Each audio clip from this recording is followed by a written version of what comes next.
ዶክተር ወዳጅነህ መሐርና ቤተልሔም በይፋ ተለያዩ።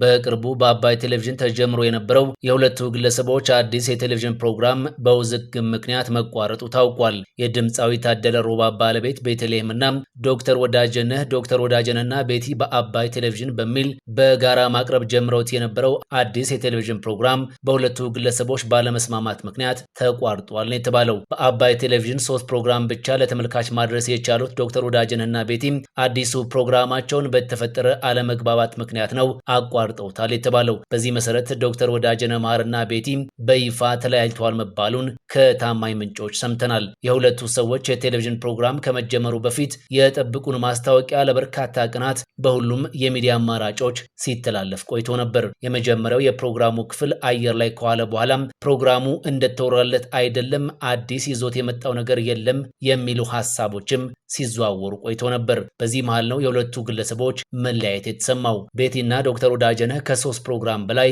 በጋራ መቅረጽ አልቻሉም። ያለ መግባባቱ መነሻም ቤቲ ፕሮግራሙ ኤዲት ሲደረግ እኔ የማወራው ሐሳብ እየተቆረጠብኝ ነው፣ ከዶክተር ወዳጅነህ እኩልም እንዳወራ እየተፈቀደልኝ አይደለም የሚል ሐሳብ በማንሳቷ እንደሆነም ለማወቅ ችለናል። በሁኔታው ደስተኛ እንዳልሆነ የተገለጸው ዶክተር ወዳጅነህም ፕሮግራሙን በዚህ መልክ ከቤቲ ጋር መስራት እንደማይፈልግ በመግለጽ ለማቋረጥ መወሰኑን የታወቀው። የአባይ ቴሌቪዥን ስራ አስፈጻሚዎች በጉዳዩ ላይ ሲመክሩበት ከቆዩ በኋላና ጉዳዩም በሚስጥር እንዲያዝ ካደረጉ በኋላ ቤቲን ከፕሮግራሙ እንድትቀነስ መወሰናቸው ነው የተሰማው። ዶክተር ወዳጅነህም ፕሮግራሙን ከሌሎች የአባይ ቴሌቪዥን ጋዜጠኞች ጋር ለመስራት ከስምምነት ላይ መድረሱም ተነግሯል። በዚህ መሰረትም ቀጣይ የሚተላለፈውን ፕሮግራም ዶክተር ወዳጅነህ ከሌላ አቅራቢ ጋር መቀረጹን በደረሰን መረጃ ለማወቅ ችለናል።